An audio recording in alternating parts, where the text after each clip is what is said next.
Welcome to the shit show.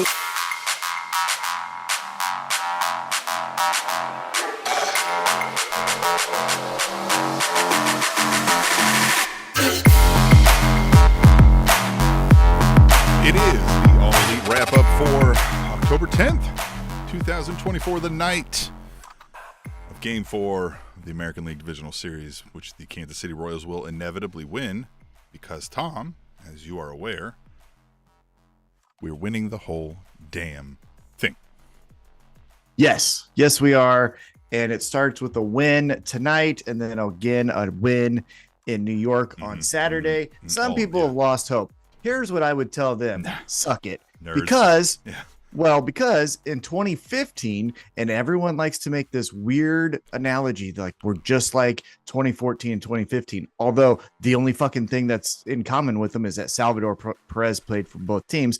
But I digress. In 2015, we lost game 1 against the Houston Astros. Then we won game 2. Then we lost game 3. Then we won game 4, and then we won game 5. And that's what's going to happen again.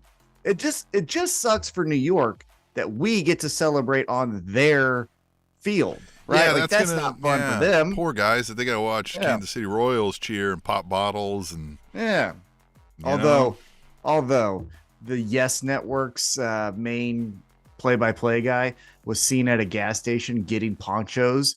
And he said, you got to be prepared for all that champagne. And I was just like, you fucking dick. Of course it's New York. I can't stand New York anymore. I used to be like, when I was a kid, you were a all Yankee enamored. guy. Well, that was a Jeter guy. I found that out after Jeter left. Because as soon as Jeter left, I was like, I don't give a fuck about these guys. Like, I just literally did not care. I was like, fuck them. And then I was kind of just like a general baseball fan. And then Salvador Perez came along and I was like, oh, he's my guy. And he's my favorite player now of all time. Jeter is a close second. Love the way he plays. Anyhow, I digress. Here's what I fucking hate about New York. Their pompous, unearned arrogance. They write these fucking op-eds in the New York Times and the New Yorker telling me how to fucking live my life like they've ever been stuck in a fucking traffic jam because of a tractor. Fuck you. All right? Fuck you to try to tell me how I should be living my fuck. Yeah. You know how many fucking times that's happened to me? And then you asshole are like, oh, you should just take the train to work. You don't fucking know how it is here. So don't fucking tell me how to live. Also, not everything's important. Tom and I want a train here, but there ain't no train here. Yeah. And another thing, not everything is important just because it's next to you and you have a lot of people.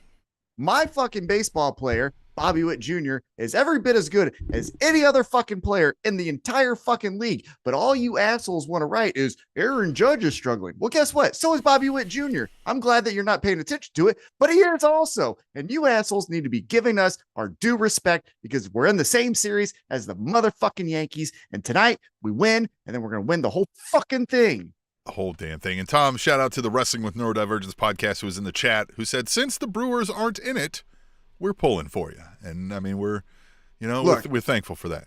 And Brewers, side note, coolest name in organized sports. You're named after beer makers. That's the fucking coolest thing. Look at both of us. Look what we're doing. Huh? Beer makers. That's fucking fun. And you're teaching the youth, hey, beer is cool. So that's even more important. Second, Lorenzo Cain. And that's important even. That's very important. Lorenzo Cain, after he left the Kansas City Royals, went to Milwaukee, had a very good second half of his career. So always loved that he selected that city. Brought his World Series expertise to the Brewers. He did. Yeah. And they've got a fucking slide in their outfield entertainment. You can go down a fucking slide. Yeah. Brewers, Wisconsin. I like you guys. Yeah. You know? Who knew? Tom, besides us, in anticipation of the Royals, we've got a lot to talk about. What also is coming up this weekend is AEW WrestleDream. We're going to talk about that tonight.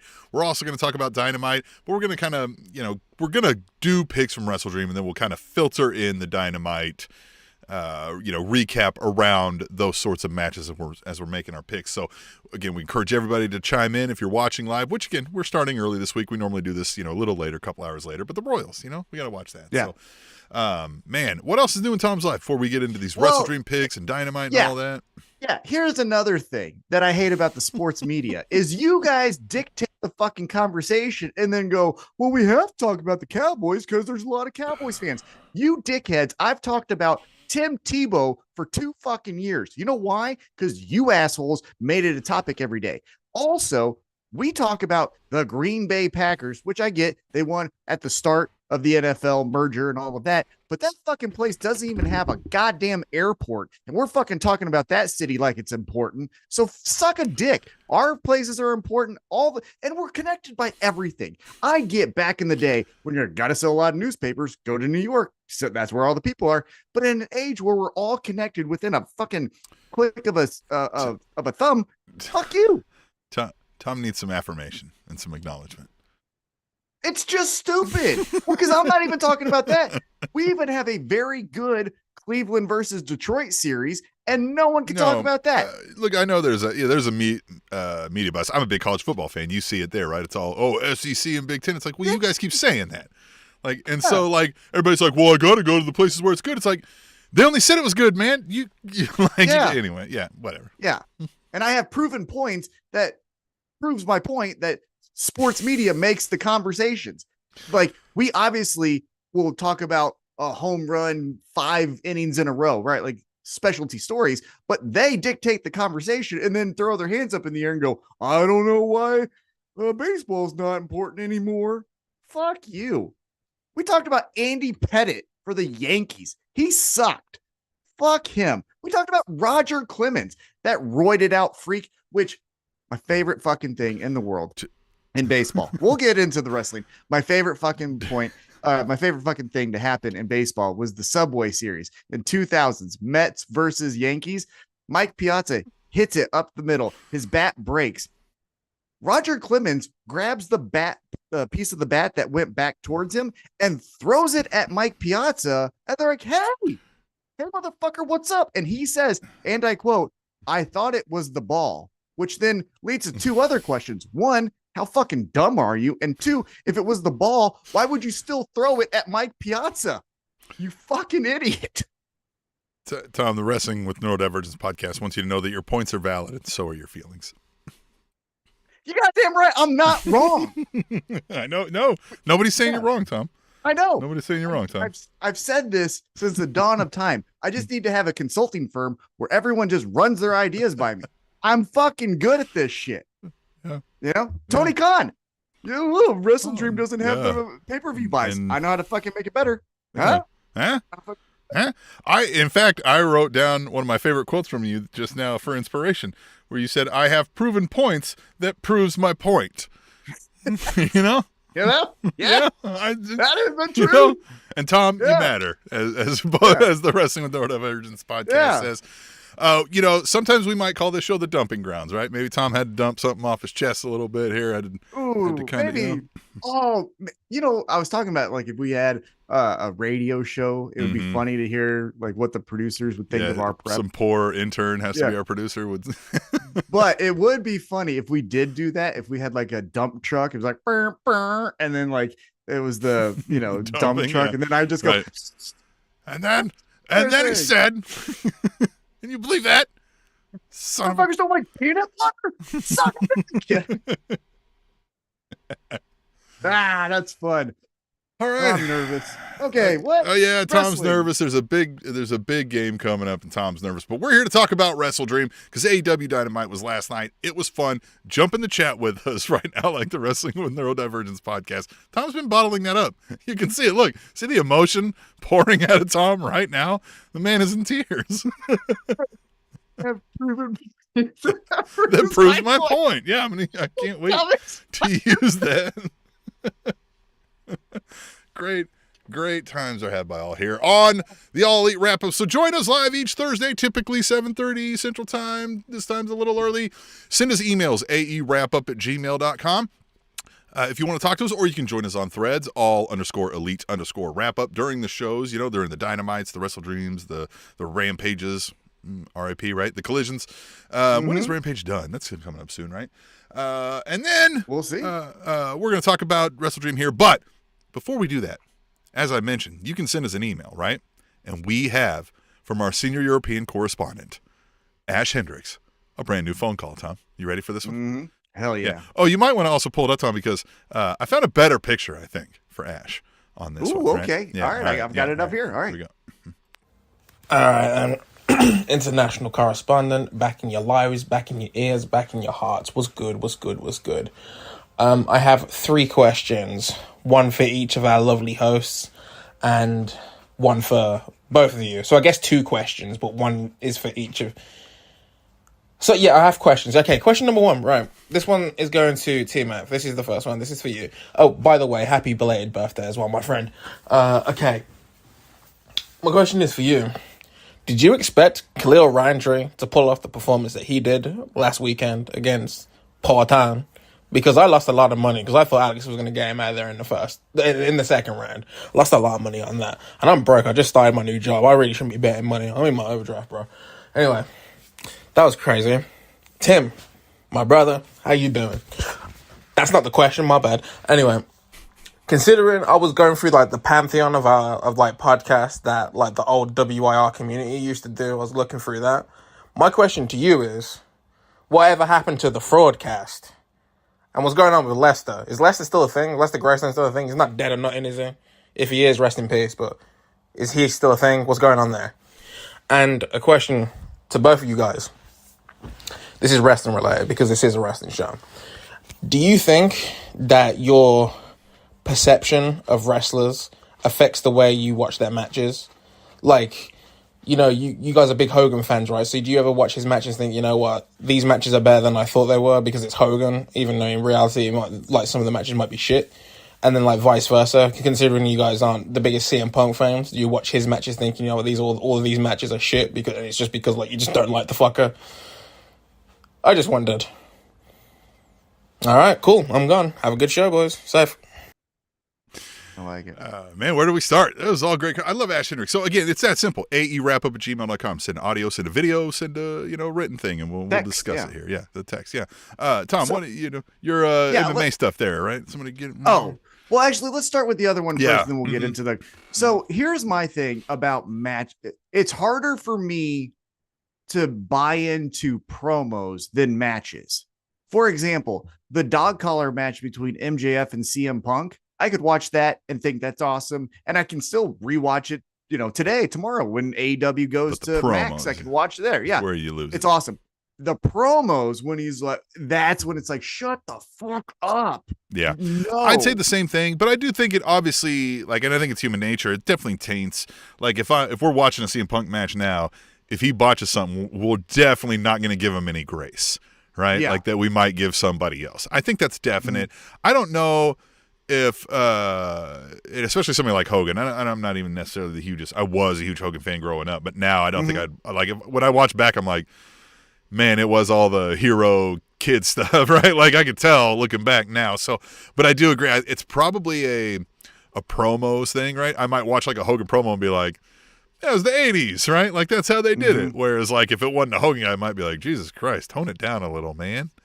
Stop screaming. Well, and also, with that, wrestling now is getting so close to the actual person, right? Like I don't have a wrestling name. My name is, Thomas Bill Jones Stevenson or whatever. Yeah, exactly. So it's still easier if, and I'm just making up, I have no idea about the actual person, but like Papa Shango is easier to rewatch if he comes out as a weird Trumper, because Papa Shango and the actual human of whoever it is are two different things, right? So now that we're getting so close to Will Ospreay, I don't know if there is a difference. You know what I mean? So when that motherfucker talks, it's like, no, shut up. You're a fraud. I fucking don't like that. Speaking of frauds, why don't you answer your question? Oh, I thought you were going to go back to CM Punk. Before I do that, fuck your mama 2 times is in the chat. He says, what up, boys? Long time no see. Let's go Royals. Fuck the Yankees and Mike. Giancarlo Stanton. And he says, my name is Mud, which I don't know what he was referencing there. I forgot where you were going there. But, yeah, fuck the Yankees. Yanks. Yeah, Stanton, quick side rant before you go. I love how this asshole played for the Miami Marlins and was Mike Stanton. Then he goes to New York and he wants to get a different fucking demo, and now he's Giancarlo.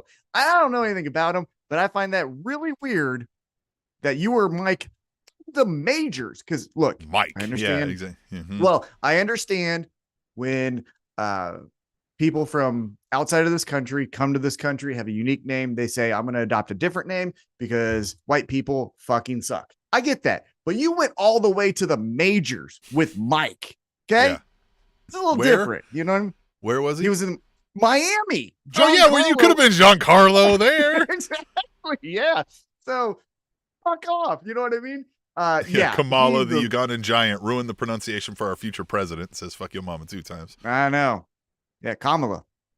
I've had to tell my wife that so many times when she's like, you said it wrong. I'm like, I know I did, but you have to give me, like, you have to understand. I've heard the name. Even still that she's the vice president 4 years, I've still seen that name and said it in my head 10,000 times more the other way. Like, it just doesn't go there. Anyway. Yeah. So, well, first, what was the other thing? Your podcast. Yes, the podcast. That is the funniest thing that you asked me that, Ash, because I just tried to reach out to Lester Greystone. I haven't talked to him in years. Don't know if he's alive or dead. I know you threw in a quick, throwaway RIP if he's dead. I don't know. I honestly don't know. He was very recluse to begin with, so he's not on like the Facebook, the whatever. So I sent a text to the last known number I had, and nothing has come back. So I haven't put any much more effort in that. But the Fraudcast, I thought about that. So the Fraudcast was the first jump into podcasting we did. Him and I were both out of the military. We were listening to podcasts. It was fresh new medium. And he was like, how do you even do a podcast? And I was like, I don't know. And he was like, well, I've got this website that he was planning on like writing blogs or something. He's like, I thought about literally just pasting an MP3 there and calling it the Fraudcast. And I was like, that's brilliant. We're going to do the Fraudcast. And we did that for a while. And I don't know what happened to it. It's dead, Ash. Ash has been around a long time. Oh, yeah. Ash has been around a long time because this was 2012, 13 he's talking about. Mm-hmm. Speaking of the WIR, whatever you guys used to call that, I saw Adam Pearson's movie, A Different Man. Yeah. Fantastic. I recommend every single person that can hear my voice right now to go see that movie. It is outstanding. Yeah. Love it. If you limited release, I'm trying to work like that was my issue. I was like, oh man, like you got to look ahead and find it. Do it. Yeah, I have seen it at AMC's, so I do know potentially it could be at an AMC near you. There is one here in the Kansas City area. I went to a local theater because local theaters rule, even though AMC is based in Kansas City. Fun fact for you. But it is a fantastic movie. If you've listened to past episodes, he's even been in the chat a couple times. He does a great job. The guy, the Bucky, I don't know his real name, but Bucky did a great job. Overall, worth your time, worth your money. Go support it. We love them. We love the movie. It's awesome. So yes. And then WIR, what about that? What do you got for that? You love it? You miss it? Oh, well, he knows all about that. That one he's, so they're doing a final WIR. People have been putting in their calls like a send home or go home, send away thing. So that'll be out.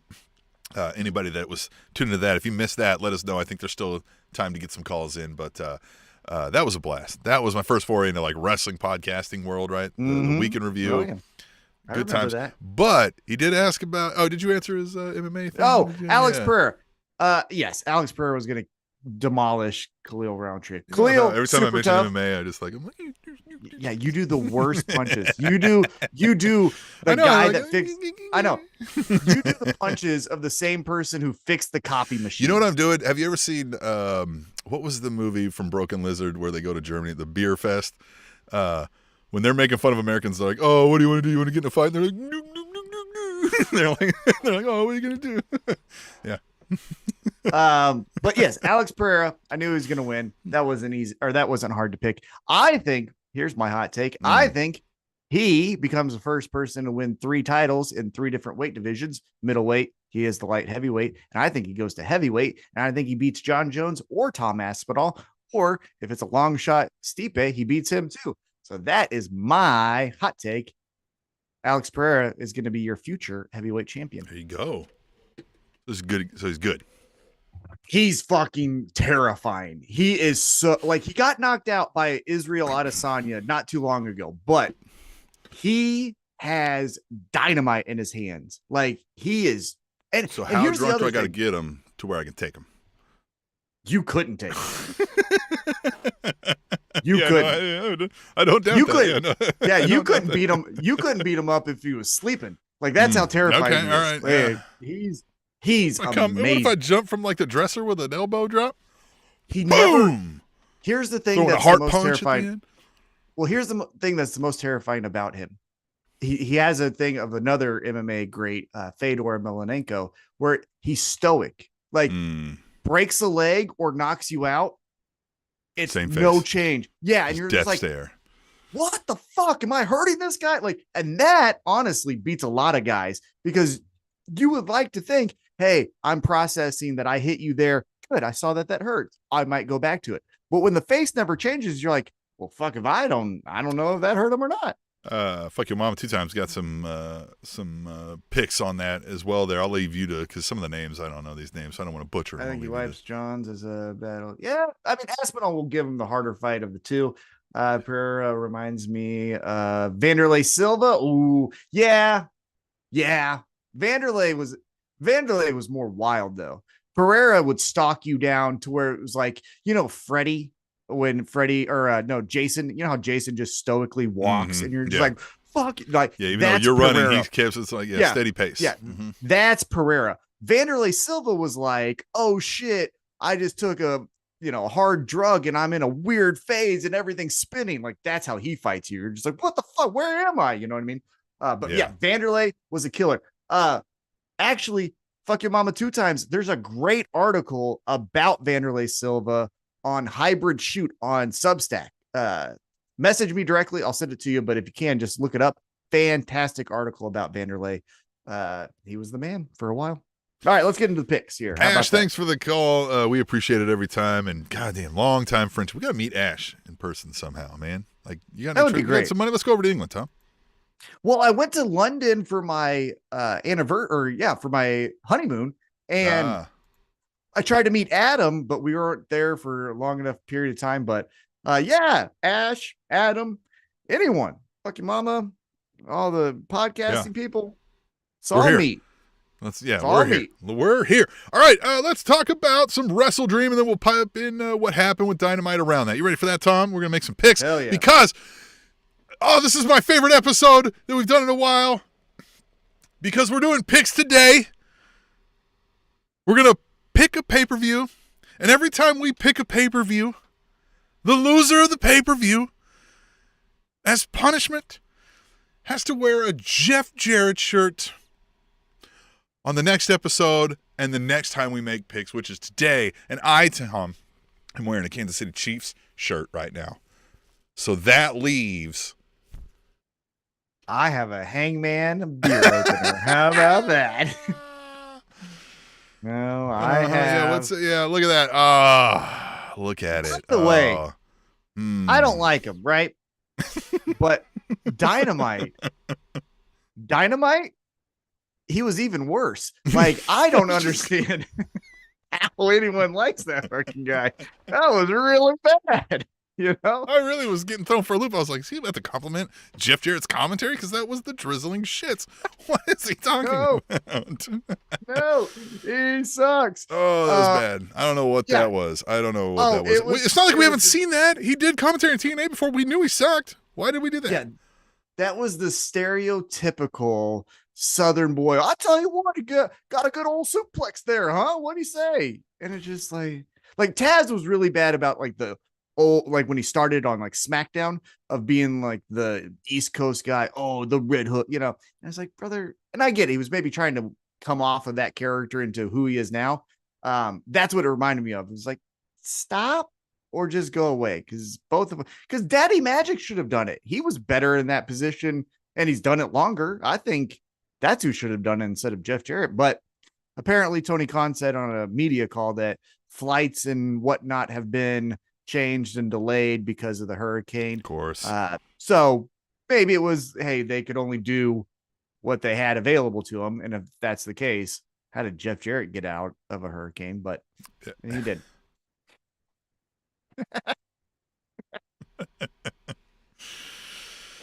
Fucking Jeff Jarrett missed the hurricane, but fucking North Carolina had us. So anyway, Yeah. all right. How the hell does that Jesus happen? Christ. Yeah. All right. Oh man, yeah. Florida. Is fuck your mama 2 times. You safe down there? Is that any down there in Florida?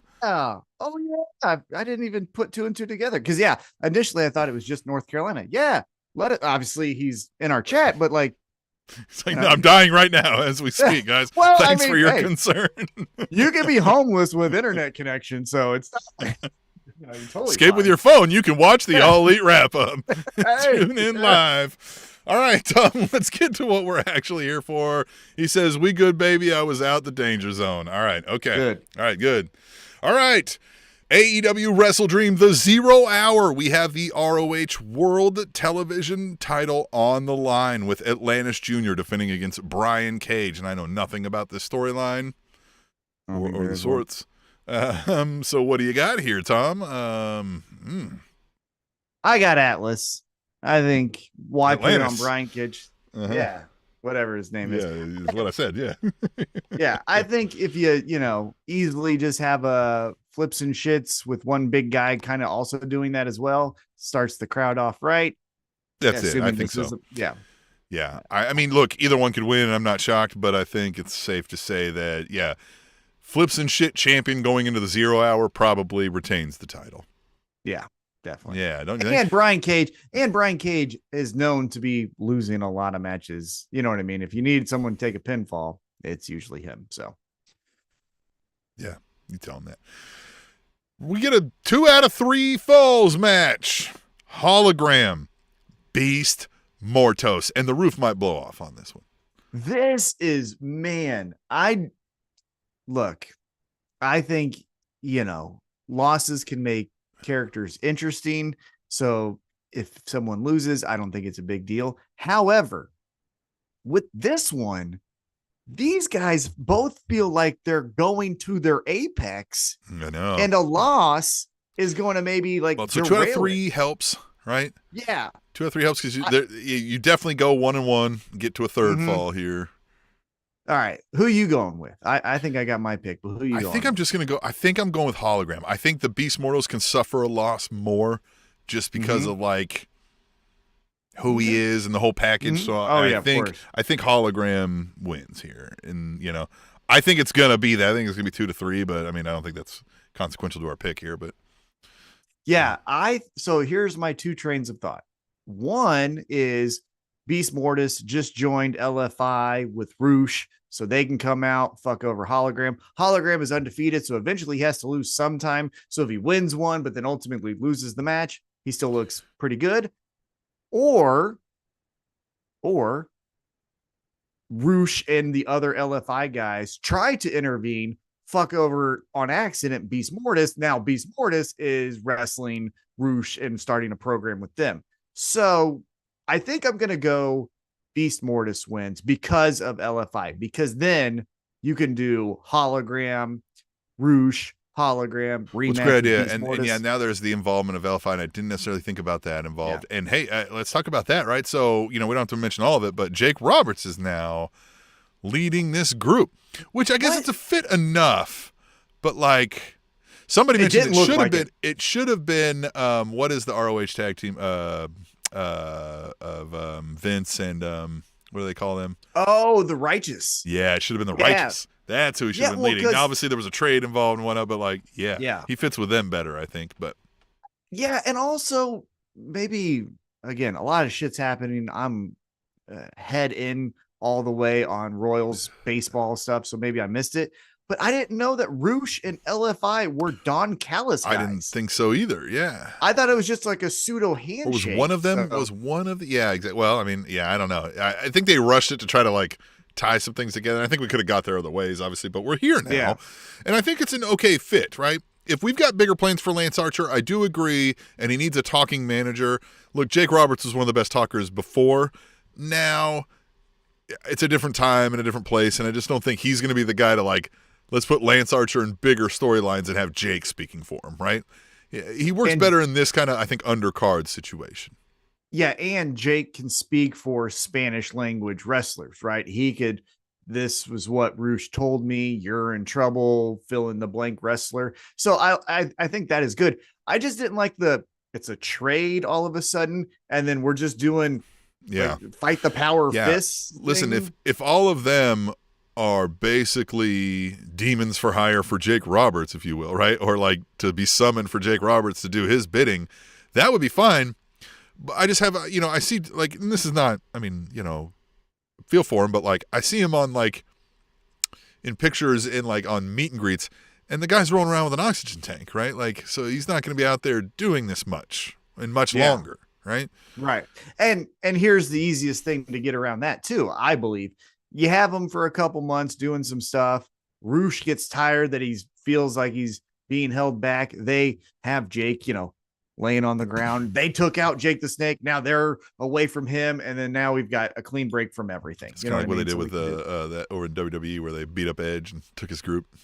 Yeah, exactly. Yeah, same kind of deal. Right. Where it's like, oh, actually, no, we're not going to do that. So I could see that happening, but for all those things, going back to the match pick, I'm going Beast Mortis because I think Hologram needs something to do because people love this guy. I mean, he is all types of captivating fun. His entrance is cool. His look is captivating to younger audiences. So I could definitely see him being a star, and he needs something to get him going. We don't have a match here associated with this yet, and maybe it happens live with there. We're told Swerve Strickland returns. So I don't know if we get a match or somebody shows up and is like, what the fuck? What are you going to, we get MVP, says, and then Bob Lash comes out and beats him up. Old Frankie Lashley comes out there and says, hey, I'm strong and I'm still fit. And I'll wrestle. That's what I'll say. Put him in that, full Nelson or something. Just someone has to explain to me the plus factor Shelton Benjamin gives to a company in 2024. I don't know. It has to be something backstage. You know what I mean? Like, oh, I'm sure there's a lot of that, right? Like, there's a lot of training and stuff, in-ring stuff. Like, I mean, the guy's an athletic specimen, can go. He's making the roads, right? Like, I'm sure he's there on time. I'm sure. So now, don't get me wrong. One thing that I will applaud AEW on is representation, right? Because again, it's not just a white dude with long hair. So that was good. But yeah, he doesn't have much person. Charlie Haas was the personality of the two of them back when it was the greatest tag team, whatever their name was, Team Angle. And so, yeah, I don't get it yet, but we shall see. Look, I was wrong about Caveman. What's his name? Juice Robinson. Juice. Yeah, so speaking of that, we get Jay White taking on Hangman Adam Page. I'm interested to hear your thoughts on this one because this we're rushed on this one, right? So it kind of makes me feel like we're going to keep going. Makes me think Jay White, so Hangman can be like, what the fuck, and kind of, and then Jay White can be like, brother, I beat you. What? Leave me alone. And he can be like, I will never, and Yes, because I think Hangman wins. I'm picking Hangman, and I think he wins by, holding the rope or whatever it is, right? Kind of shenanigans. And then that's when Jay White's like, no. We know that I've always been better than you. Saturday night proved nothing. So we're doing it again. And then that's a 2 out of 3 or whatever. Like, yeah, I agree with you. I think this does continue for a couple months. Okay. But we'll pick different. I'll say Jay White, you say Adam Page, but we both think it's kind of going to the same place. At least we just think we're going to get there a different way. All right. All right. Well, AEW WrestleDream, Saturday, October 12th. Darby Allin will take on Brody King. And Wrestling with Neurodivergence Pod said, with that record, is it Hangman's time? I mean, has he been losing a bunch? Time for what? Yeah. With that record, is it Hangman's time? What? Oh, again with each other? Mm. Maybe. Yeah, because I think it doesn't. Does he lose to Jay White all the time? Yeah, doesn't he always lose to Jay White? So maybe that's what. Then I think I'm cementing it even more. So Jay White beats him, he's gonna be like, what the fucking Jay White will say something and be like, oh yeah, when I beat Hangman for the third time or whatever it is, right? And laughing, Right. and Juice Robinson's gonna be out there looking like a dog. All right, Darby Allin, Brody King. Man, I kind of feel like Brody King's gonna win this. I feel like we set this up to give Brody King a big win here. So let's talk a little bit about how Dynamite opened, because I felt like this was interesting. Is they have Darby coming out, and then Brody King comes out, and they basically are like, hey, I'm Darby. Remember when I gave you, Brody King, this job here at AEW Dynamite? Yeah. Like, and now you've just kind of been ungrateful. I really loved how Brody King is like, stop it. You have a death wish. You don't really fucking love this place. Because if you go out to Mount Everest or whatever it is and die, then who's taking over? Which easily could. I mean, And that's a great point, right? Like, oh, I live for this. Well, do you? Because you wouldn't be risking that. Right. Yeah.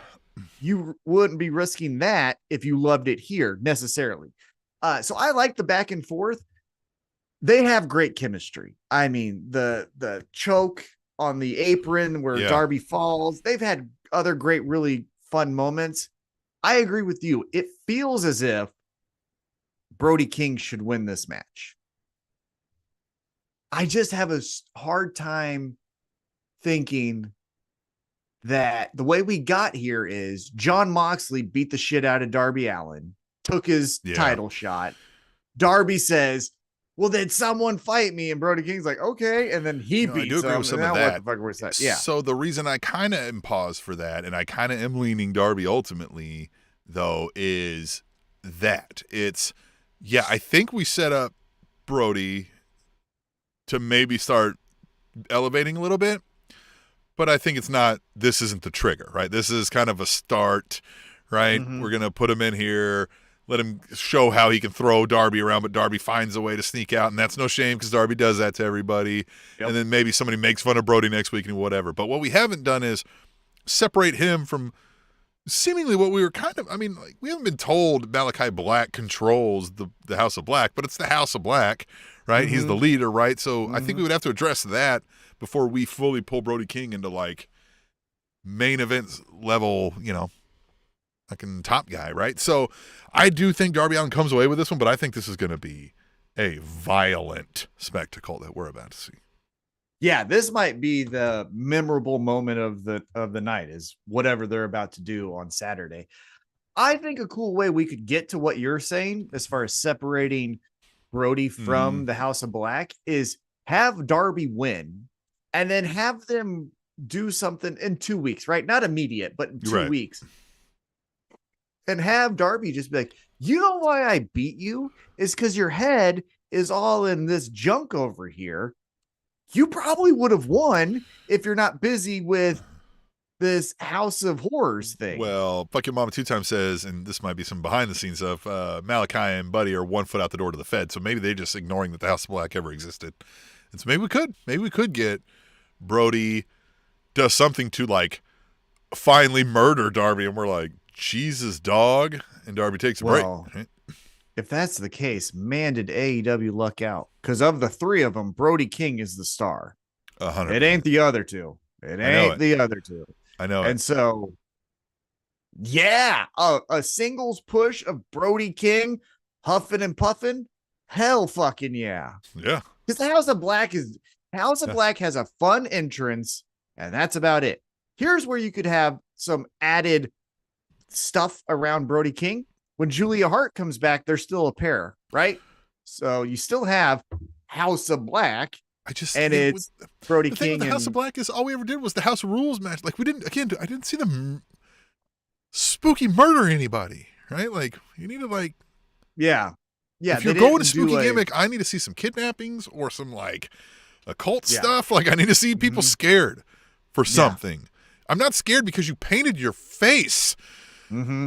and have a fun like hard rock song. And you carry around a horn mask like you're a cosplay. I'm not scared of that. But I am scared of Brody King. That motherfucker, he sings in a band called God's Hate, which just already makes me feel uncomfortable. Yeah. And you know what I mean? Brody sings in that, you said? Well, you know. Oh, he's in the band God's Hate. Yeah. You know, all that shit. I have a sore throat. Sore throat. I can't do that. I can't. Hit that note again. How do they re-record? Right? Oh, you messed up on the word. Re-record. You're a little off pitch on that gargly squeal you had there, Brody. Yeah. Need you to come back in and re-record. Yeah. But yeah, Brody King as a singles competitor fucking rules. I like that. And yeah. Fuck Your Mom 2 times says God's hate rocks, and he's the screamer. Grawl! And here I go. I got it. I like to listen to that and pretend that they're saying like beautiful poetry about like nursery rhyme level things, right? Like talking about the daffodils and the sweet love in the air. So I had a roommate. Well, I say roommate. We had this whole duplex. I lived in B, he lived in A, but we kind of always just were everywhere, right? And he was in a screamo band, right? Like that. And I was just like, hey, his name was Jeremiah. I was like, Jeremiah, this is bullshit. If you got something to do, you sing it. And I wanted him to be like, going to going to clean the bed. Cause I gotta sweep the floor. All right, Tom. Yeah. Oh, but I got Darby.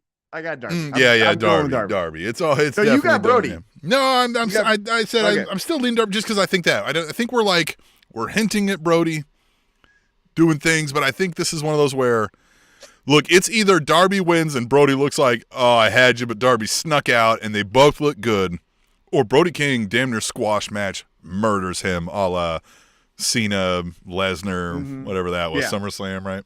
Mm-hmm. That could happen too. But I don't think so. I think Darby wins. All right. Your favorite Chris Jericho takes on Mark Briscoe for the ROH World Championship, and I think the writing's on the wall. I think Chris Jericho wins this. Ooh, you're wrong. I think he takes the title. I know we've got the thing, and he's doing the, like, it would seem shitty, but, like, Jericho's going to take that ROH title, right, and go over to the TV and do whatever, right? No. Mark Briscoe. Right there. All right. Nope. I think we're going to get the one thing I think that would say what we could do to avoid the Jericho win is we get the Big Bill tries to interfere. He messes up somehow. And now Jericho's like, you dumb bitch. And Big Bill's like, hold on, pal. That is exactly what I think. Two reasons why I think that'll happen. And also you can't, in my opinion, have Jericho mention Jay Briscoe.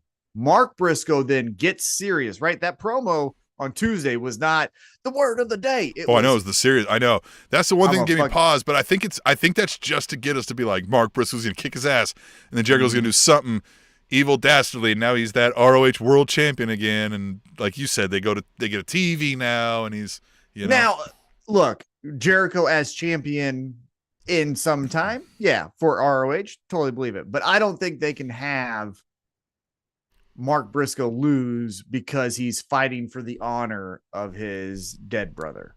So that's why. What you could do is you make it seem like you put him out and he gets a break. And so he comes back to eventually save the day. Yeah. But no, it's Mark. Man. Yep. You got that so wrong. Cool. Yeah. Good for me. You're going to wear that shirt. All right. Nope. Yeah, that fucking promo though by Mark Briscoe. Let's hang on that again. That was fucking awesome. Well, that's what I want more of. Look, the word of the day is fun because here's what I would do. Again, I think I'm the best at all this shit, and everyone listening knows I am. I think you have them do all the fun stuff with the conglomeration. Anytime he's standing next to Kyle O'Reilly, Orange Cassidy, Rocky Romero, maybe. And Willow, yes, the word of the day. Here we go. But when he's by himself, it's Yeah, no. Here's where I would have tied those together. So he does that fucking thing, right? And everybody's like, Jesus Christ. And he's like, you have an interview there and be like, we done? And they would have been like, word of the day? And he would have been like, death. You know what I mean? Or just something, right? Like, and you just be like, fuck, okay, never mind. Yeah. Yeah. I think when he's by himself, he needs to be, if you want me one-on-one, then this is who you get. Yeah. You want to party with all the friends and just have a good but we're having fun and we're out here to let's go get in a bar fight. Yeah, I mean, when I'm like, hey, we're gonna kick your ass in a bar fight, me and my pals, I'm a lot more like, hey. But when you're like, when you said something about my dead brother, pal, I'm gonna kick. Words are slim now, right? Mm-hmm. Words are slim. All right. Definitely. The TNT Championship is on the line. There's a wrestler taking on Jack Perry. Oh, the wrestler, excuse me. The wrestler. Katsuyori Shibata versus Jack Perry. Man, Jack Perry still wins this. We're not ready to take the title off him yet. He's got the cool bust, the cool title. He's not losing to a guy. Yeah, he's not losing to a guy named after bread. Like, that just isn't happening. So it's going to be Jack Perry. That's not what that is, but yeah, that's Shibata. Isn't Shibata bread? That's Ciabatta.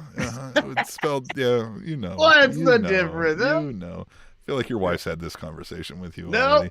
All right. I always say, ask her next time I see her. Bread. I'm like, hold on, listen. I need to know. Has Tom talked about I always say, get me the wrestler bread when you go to the store. And she's like, you're an idiot. And then she always gets it. Fuck Your Mama 2 times says Jack Perry's Bang Bus. It needs to be made.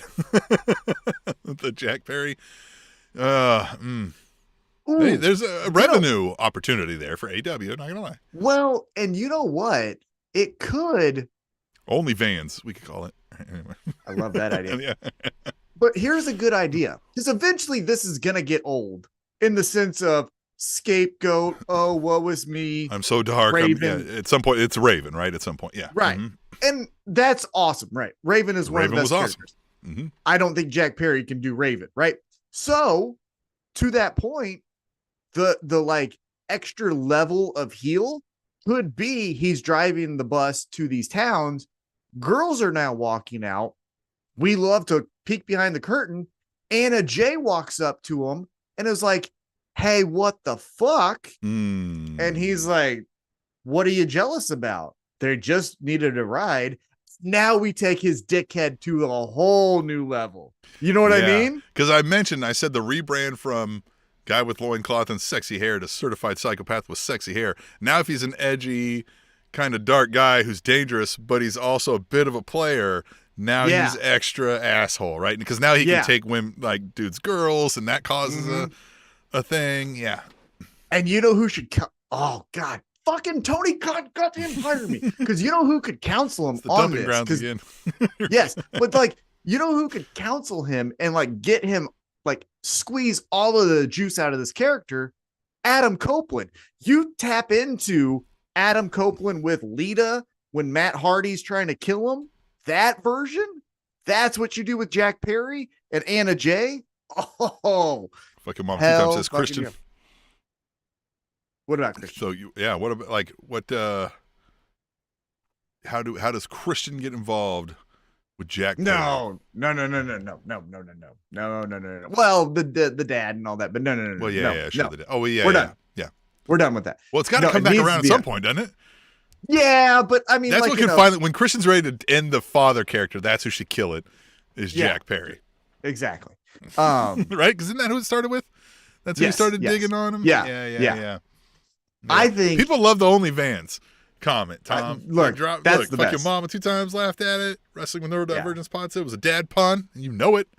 Yeah, I love it. You're jealous. But that's all that is. You're jealous. I think Adam Copeland counseling Jack Perry on the best version of Edge was rated R. I didn't get to be as raunchy or as crazy as I wanted to be. Jack Perry, you're going to do it.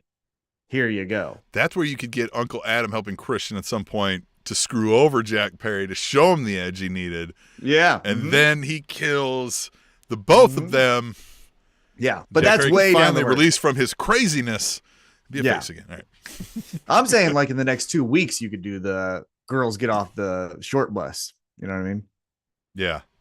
Yeah, that's what it is he rolls up, Anna Jay comes out, she's like, hey, I've been trying to call you for weeks. You're not answering the phone. And she's like, on the bus, she's like, and who the fuck are you? Right? There's some girls sitting back there and they're like, we were just hitchhiking. We needed a ride.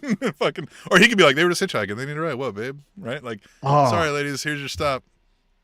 Dude, here's how you write it. God damn it. If I knew how to spell words, I'd write this. This is how you do it. You have I can teach you Renee that. Yeah. You have Renee Paquette backstage. Hey, we're here with Anna Jay. She's been looking for Jack Perry. She said he's on the way. And then Renee is following Anna Jay. The bus comes in, right?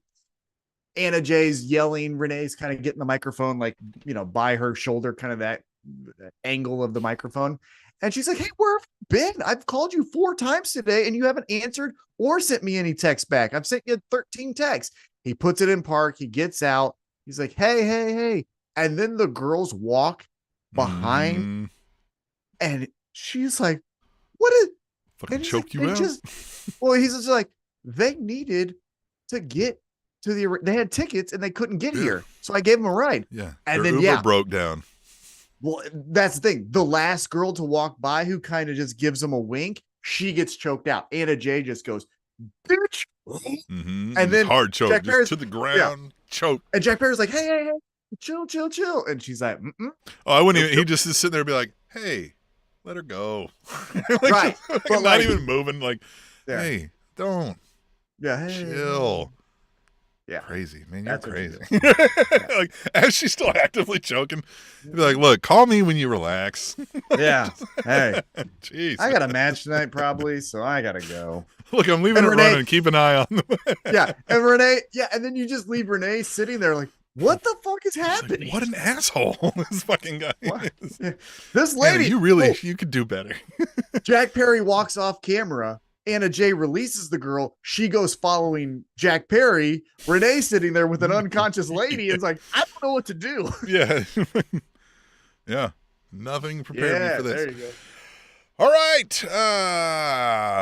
The World Tag Team titles are on the line when the EVPs, Matthew and Nicholas Jackson, take on Private Party. Are we pulling this trigger? No. Nah. Young Bucks win this, right? Yeah. EVPs. But what does that do for what we've been doing? So they'll lose, and then who tried to, was it Don Callis who tried to get them recently? And they were like, we work alone or whatever. Stokely. So maybe that's it. Like another manager comes by and be like, look, I know Stokely. Or maybe Stokely comes back and be like, oh, you thought you were doing it alone, huh? Maybe you're ready to listen? Mm-hmm. Yeah. And then maybe it goes with them. But I do think the EVPs win this, man. I don't. Yeah, EVP. The Private Party as your tag champs in 2024. I mean, do you want less people to watch? Like, what? And they just weren't believable. Like, I know they tried to get real serious, right? Like Mark Briscoe did, but it was just. It's like I said when I was threading, and I said they look like third graders trying to stand up to their mean dad. Yeah. Hey everyone, I can do it. Fuck your mama 2 times. This match is going to be a banger. I agree with you. They're going to flip all over this goddamn ring. But yeah, but no, it ain't. But I don't care about the outcome. They can flip all over, and either one could win. And I don't give 2 shits. EVPs with the title still mean something. They can still wave it in front of your face and all of that. And it just feels weird if they're like, we're the bosses, we're running things, and we can't beat Private Party, but we're still running things, and they're the champs now. And it's Yeah. And I still think, and spoiler alert, kind of foreshadowing, I still think Moxley and crew are going to have something to do with EVPs. So you could get a Yuta Claudio EVPs rematch at a pay-per-view, but now the EVPs are fucked because they've lost control. You know what I mean? Interesting.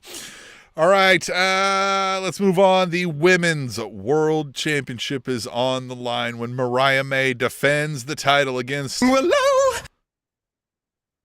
Nightingale. I want to know your thoughts on this. Man, I feel like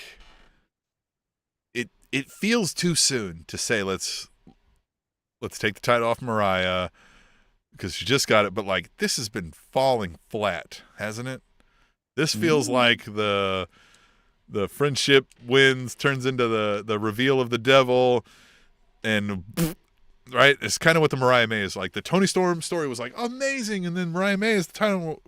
We're like, yeah, okay, yep. So peeking behind the curtain, peeking behind the curtain, I feel as if AEW leadership, Tony Khan and company, right? Because there's also Bryan Danielson and all these other individuals, right? Are going to reward both Chris Statlander and Willow after their match of the year type Chicago street fight, right? So it looks like we're already getting that with Statlander and Mercedes Moné. Because when you wrestle Mercedes, even though we do not like her, she is still an attraction, right? You get on the poster when you're wrestling Mercedes, right? So there it is with Statlander. And I think Willow wins the championship. Oh.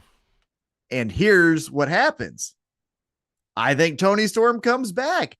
Bitch, you fucking thought?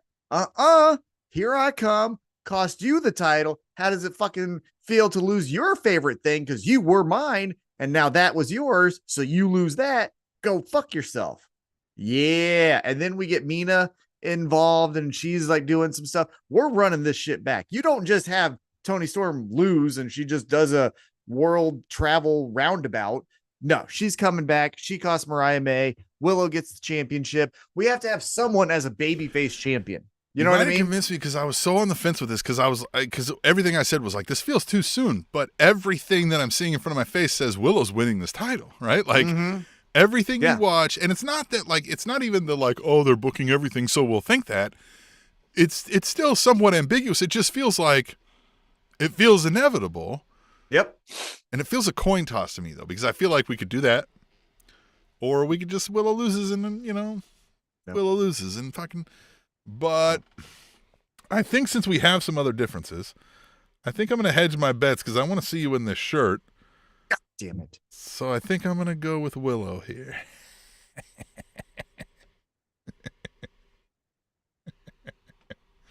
Aren't you happy we're friends? Those are your words. Willow.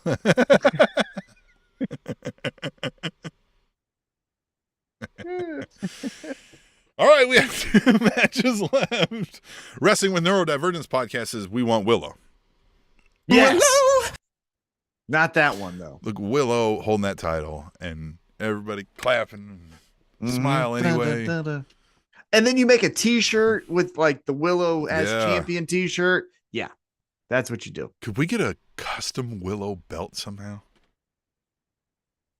Hell yeah. The just merch fucking sales. Yeah, just specialized, Willow which belt. By the way, side quest before we get back to our picks, another bit of news that will relate to AEW. AEW comes back to Kansas City December 11th. And your boys, we got floor seats. So December 11th, because we're ballers. See us out there. They're going big this time. So typically they have gone to Independence and gone to the event center. Now they've done well there. I'm a little worried that's I a mistake. I don't. No, because I've already fill it, or do you think they'll? Yes, because I've already seen certain things that have me encouraged. One, they have now a paid ad on Threads, Facebook, Twitter, and I've seen it twice as like a, on YouTube where it's like the photo, you know what I mean? Like as you're that of this event of AEW coming to Kansas City, December 11th. I've seen that multiple times now. So that means investing in advertisement.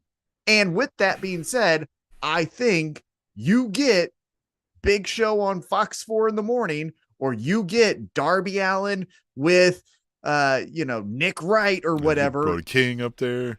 Brody King. Yeah, you get those people. People are going, what the fuck is this? And then you're going to go. Because here's the fucking thing. Fuck WWE. They're not popular. Here's the fucking difference. Why are they hot? It's because Endeavor. They put it in your face. Yeah. Well, Endeavor has working relationships with big brands that then say, isn't this fucking cool? And then you think because Gatorade, I'm making up that brand, but Gatorade says Cody Rhodes is the best, that you think that that's the fucking case. It's not. Half their fucking, no, I shouldn't say half. I would say a good portion of their fucking tickets are just corporate sales. Hey, again, Gatorade. I'm making that one up again. Gatorade, you do this, we'll give you 3,000 tickets at SummerSlam. Oh, okay. And then they give it to their fucking employees as like you don't get a raise, but you get to go to SummerSlam. And then they fucking go. And then everyone goes, isn't it so fucking crazy that they have all these people? This is the exact fucking narrative to a T, except for it's real. Of Vince McMahon saying that Turner had all this fucking power and we're just a family company. It's the same fucking thing. If your company was like, listen, Tom, we don't have it in the budget to give you a raise, but we got these tickets to WrestleDream. Are you all right? Yeah. Yeah, WrestleDream. Well, yeah. If they pay for me to get out there, if they say all exclusive, all inclusive. All exclusive. You're going on an all exclusive trip. It's just a show for me. Just go. Well, no, it's just you got to take care of all of it. All exclusive, right? You take care of all of it, but we'll send you there. Yeah. All right. So Tom, we're both saying Willow. You're gonna wear this shirt, yep. Tom. Nope. The AEW International Championship is on the line. Triple threat: Will Ospreay, the champion, Ricochet, and Takeshita. And boy, oh boy, somebody's going to hit one of the lights in the ceiling with their foot with all the flips going on in this match. You ain't lying. Takeshita's less flippy, right? He's less flippy. Yeah. Yeah. Mm-hmm. He's more of the guy that catches you, right? Mm-hmm. The double flippy thing and he catches it. It's like, oh my God, how strong is he? He's the guy that stands there and then he spins you around like he's he's got a Claudio effect. Yeah. Mm-hmm. Yeah, a Claudio effect to him, definitely. Who you got?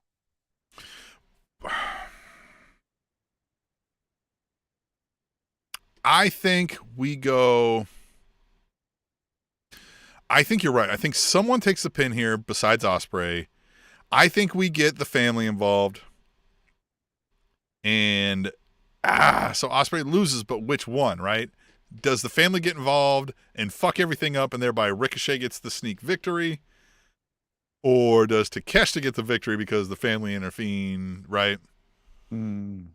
So on Dynamite, Will Ospreay said, I'm out. I'm completely out. But I thought he already was.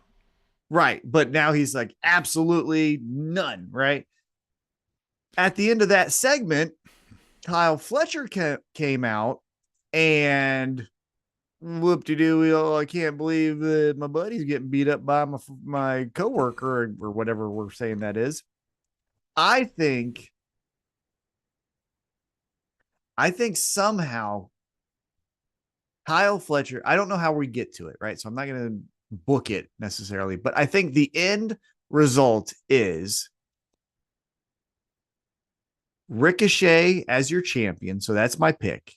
Mm-hmm. But I think Ricochet as the champion post-match, Takeshita and Don Callis come out. Ooh, fuck you. I got it. Oh my God. If you guys, Tony Khan, if you don't fucking take this idea, you're dumb. This is what you do. So Ricochet gets it from shenanigans all across. Ricochet, I'd even have him pin fucking Ospreay so that later down the road we could be like, you know who fucking beat you? Me, pal. Right? So that's how we do it. Shenanigans, all that. Ricochet pins Ospreay. Ospreay gets in Don Callis' face. Takeshita hits him. Kyle Fletcher comes down. And I was like, hey, no. And Kyle Fletcher leaves the family and he punches Takeshita and we all go crazy, right?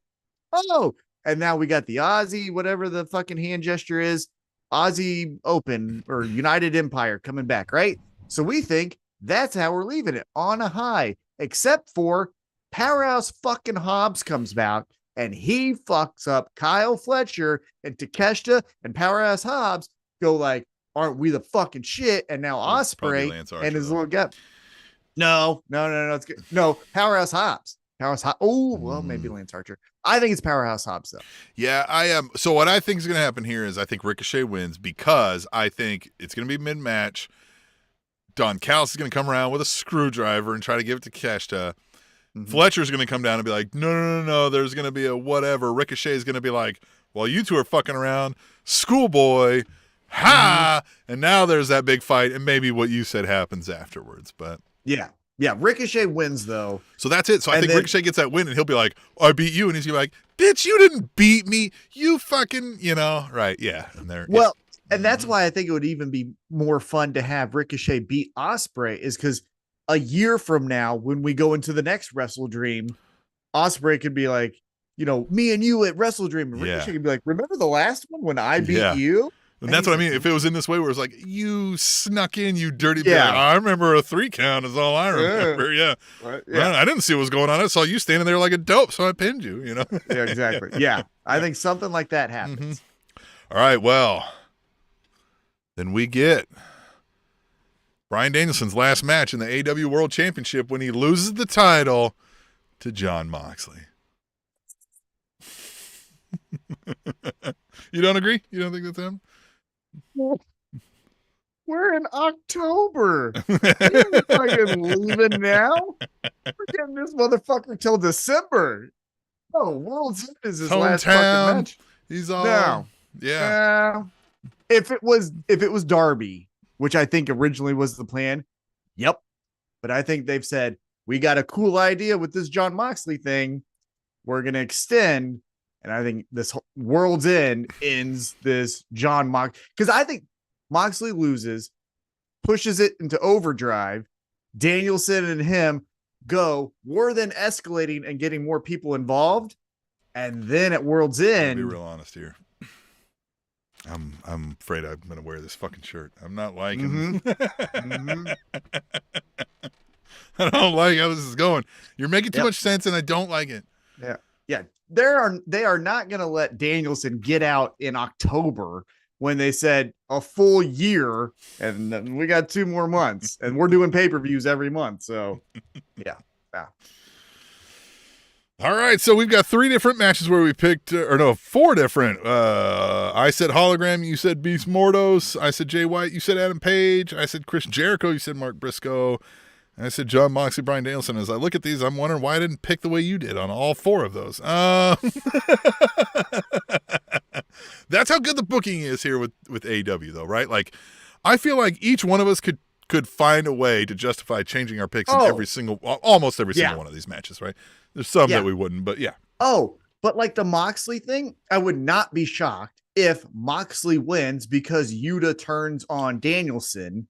And there you go. Right now we've got, and we can squeeze more out of it. We can say it was the last time I know, but Tony Khan's gonna be like, but I think there were shenanigans, and so I'm reinstating you for a 1-month contract. And everybody's like, oh my god, right? And so we can get around that. Yeah, I mean, you could do the Mick Foley thing. Remember when Mick Foley lost his last match against Triple H at Royal Rumble, but then every McMahon needed a wrestler, so Linda just picked Mick Foley, and it was like, okay, I guess we're doing that. Terry Funk retired 47 times. So. Well, come on, Terry Funk's the greatest of all time. You know what I mean? One thing's for sure, the storytelling as of late has been great. It's been a lot of like, who done it? What's going on? Which way are we gonna go? Intermingling. We got the Hook Christian segment in Dynamite was awesome, and we may roll back through Dynamite and see if there's anything else we missed on the backside. But where Hook's like. First of all, by the way, Penelope Ford is back and Kip Sabian are both on TV at the same time. So that's awesome. That is awesome. Hook sees Kip Sabian. He's like, where the fuck? You fucking beat up my dad or whatever. He's like, no, I'm out of here. And then Christian's like, you seen Kip Sabian? And nope. You got something to say to me? Right? Like, the real business here. Love that. And we are leaning into this Hook Christian thing, aren't we? And especially now with the unfortunate news, if anybody hasn't, about Luchasaurus, you can look that up and see what's going on with him. But it sounds like he may not be around ever again, maybe, if not for a long time. Yeah. With some health problems, and that's unfortunate. So they're going to have to change storylines there. I hope for a speedy recovery. 1, most importantly, for his own personal health and his own desires. Yeah. 2, so we can get an I'm a Dinosaur. I'm a dinosaur! I hate that we never get that. That would be the worst thing to happen. So yeah, I think angling this way might be good, right? Yeah, I agree. It is interesting. I did like that because it adds character development to Hook, where he's just not like, oh, he's ruined that way. It's like, no, Mhm. he's not a snitch. You don't fucking Yeah. even if you don't like Snitch. the fucking guy. You know how many times I've said this, and I say this in work a lot too. I wonder if it's going to get me fired someday. I'm like, look, I don't know much, but I know I didn't see or hear a goddamn thing. You know what I mean? Yeah. Like that's Yep. nope. Mm-mm. Didn't see a thing. Yeah. What are you talking nothing. about? What? I'm the dumbest Matter of fact, person I'm ever. blind. Yeah. I can't see this side. I This side. can't It's see so you. crazy. Can't see you, Yeah. man. The only other thing from Dynamite that happened that I think we should talk about is Daniel Garcia. Mm-hmm. He re-signed. Yes. I like that he Here's said, like, you ain't safe. Yeah. Here's what I'll say though. After he re-signs, then we go backstage and he's hugging Anna Jay. He's all the stuff. And even Shibata's like, after I win the TNT championship, me and you. And no, okay, neat, all that fucking stuff. Yeah. When we do these things we can do it once, and I think we could do it with top tier talent. And no offense to Daniel Garcia, I'm talking about presentation with MJF. When MJF comes out and is like, oh, I'm staying here, awesome. But we can't keep running that same playbook every time. This one should have been more of a runs in to help. I'm fighting you because I'm here to stay, something like that, instead of just promo that led to nothing. Right? I agree. Yeah, like it was cool to see him stay, and don't get me wrong. Yeah, of course. And for a second, I was like, the angle they took of like, hey, I want to come out here because I didn't want to leave without saying something, or like I didn't want to like. He didn't even say that. He didn't want to say like they did very careful wording on the like. I didn't want to be one of those guys who didn't like tell you what I was doing, right? Didn't come out, which makes sense. It was like, oh, that's stand-up guy, right? Be like, I thought he was going to be one of these like, I got to do me, and I was like, that's cool, Tony Khan. But then I was like, that's probably not happening. I was like, he's staying, right? I was like, that. Yeah. As cool as that would be, that ain't doing that, right? Like they'd let him do that on a social media post, and that would be it. So I knew once he started kind of going that route, I was like, nah, he's here, and that's cool. That's good. Yeah. But I think the best I can say about Daniel Garcia is there is a fuck ton of potential that we could do with this guy and this character that we aren't right now, but we could. Well, and that's what I'm saying is you make a more impactful he's staying kind of moment if he, and I'm just making things up. I'm not saying you should have done any of these things, but as a hypothetical, he runs in and stops John Moxley from killing Bryan Danielson and then gets on the microphone and is like, I'm beating you up, right? Like put him in there with the John Moxley, Bryan Danielson, MJF. I mean, I know he had the save the AEW, right? Yeah, to save AEW. But like when you do it this way, and I'm not saying that next week it won't lead to something. I'm saying the night of, make it a memorable moment, because in 6 months, we ain't going to remember that he said, I'm staying. Like it made sense for MJF because MJF is a day one guy. He had the fucking tattoo. And he top 5 in the industry right now, if not all time. And exactly. So he can cut the promo and say it. Garcia needs to have an action item, and then why you're staying is because of fill in the blank, right? Whatever it is. Because I want to punch that guy in the nose. Yeah, because I've always wanted that championship. And it could have been you make it a 4-way match. Because I've always wanted to win a tournament for a title that I would just defend regularly afterwards. Right. Or because he was wanting the international championship that Ospreay has. If he would have came in, kept Ospreay, and then said, hey, motherfucker, I still want the title. I'm staying in AEW. Then you make it a 4-way match at WrestleDream, Garcia, Ricochet, Takeshita, Ospreay. Now we got something. Yeah, I would do it where it's even I'll do this. I want that title. If I win that title, I'm staying, right? But if I don't, then I can't be, like, I ain't worth it here, and I'm going to go over there. Right. Yeah. Or I'm done with wrestling. Yeah, he could have said that. Yeah. Yeah. That's, but that was, you say like, then I'll go over there to where the losers wrestle. Yeah. I'll go over there where I just get a paycheck and do Reese's Pieces commercials. And what's the other thing? Mercedes Moné. Like I said, it looks like she's going to be wrestling Chris Statlander sooner rather than later. And maybe that happens at WrestleDream, right? Will they maybe book that on Collision or something? Yeah, maybe. Because But again, I she'll still win that. think, well, I think she still needs to go through Camille But before. why did we Monet. write something where Statlander's a face now? Did I miss? Yes. Okay, Yes. where did that happen? So she's calling herself a born again Kristen, not Christian. Yikes. Kristen. She's a born again Kristen. And so she dropped the She dropped everything. Yep, she dropped everyone. It's a rebirth. It's a rejuvenation of who I am. I'm more than a woman. It's not too far off from when we wanted gender equality, right? Not too far off. God damn it, they should have went with that. That was gender equality. Gender equality. Don't hinder Remember they gender. used to like live in those gray areas of pushing the envelope, right? Yeah, it was a hot button issue of like wording at the time. Yep, you Gender spell it equality. Jindr. God Gender equality. That's the way. Yeah, but born again Kristen. And so she said, I'm not with Stokely. I'm here to be the baddest bitch on the block. And then that's when Camille was like, oh, you think you're the biggest and baddest? So they're doing kind of like a Haas off. You know what I mean? Like the, you know what I mean? Well, like, no, you know, it's a when great term. I love that. Yeah. Yeah. You know what I mean? Well, because like if it's Powerhouse Hobbs and Miro, it's Haas. Right. You know, some women can also be Haas's. Yeah. It's meat. Yeah. Yeah, but can't say that with him. It's big. So yeah. It's big. Womanly women slapping meat. I don't know. Yeah, big, thick, voluptuous women smacking meat. You know what's wrong? Men can do it. Women can do it. Right. Yeah. So I think, but I think Chris Statlander will do the match with with Camille first, and then get to Mercedes Moné. So we could at WrestleDream say Mercedes makes Camille wrestle Statlander. If Statlander wins, then she gets a shot at Mercedes and her TBS championship. Next pay-per-view or whatever, or even on Dynamite or whatever. Yeah, something like that.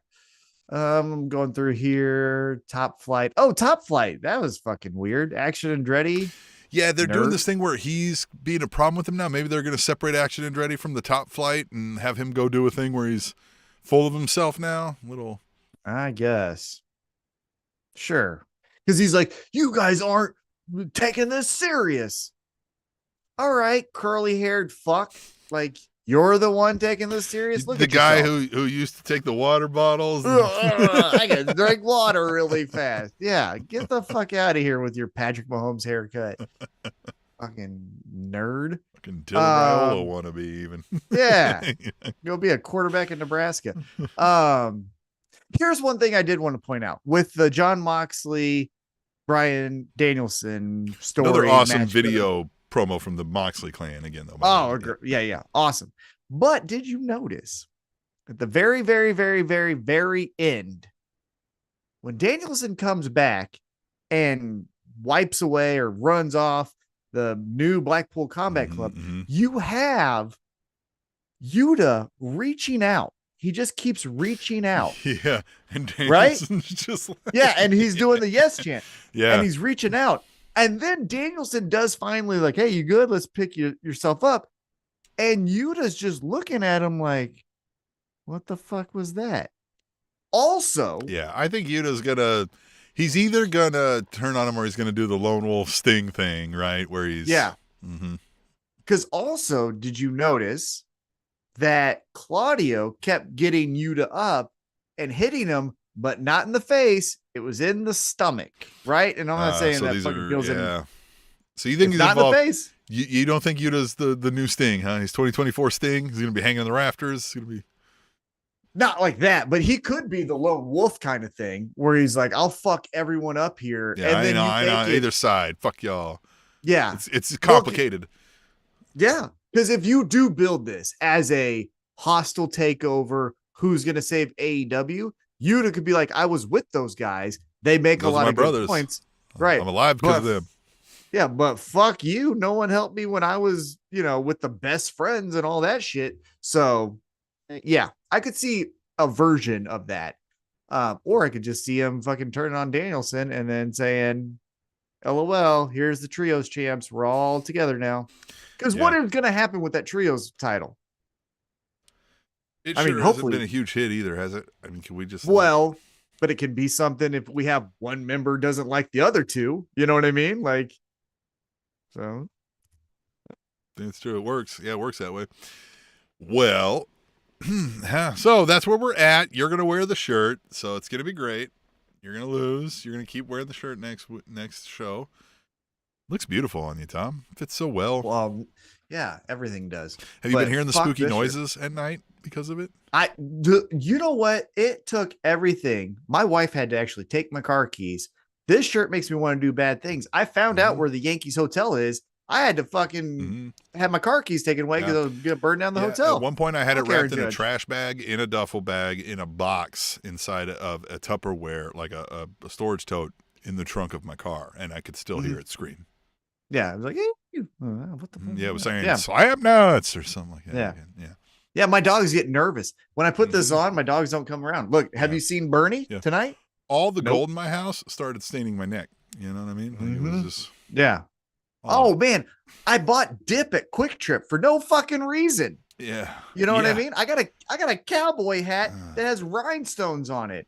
I took someone else's wife just because my wife was not around anymore. Tom, I bought a mustache comb when I had that shirt. That's fucking, man. I tell you. I got assless chaps.